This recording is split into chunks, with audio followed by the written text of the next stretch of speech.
ده چیزی میگی مثلا شانه این پیش بی اینجا بلند زمین بلند است باشه روغن چند بیار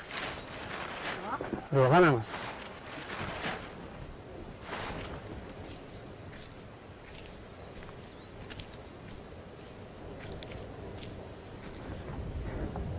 یا یگان طرف از قرارگاه مرکزی که میریم ما یگان جایی که عملیات و گپا باشه مواده را اینجا خود میکنیم باز دوباره که آمدیم باز میاریم شان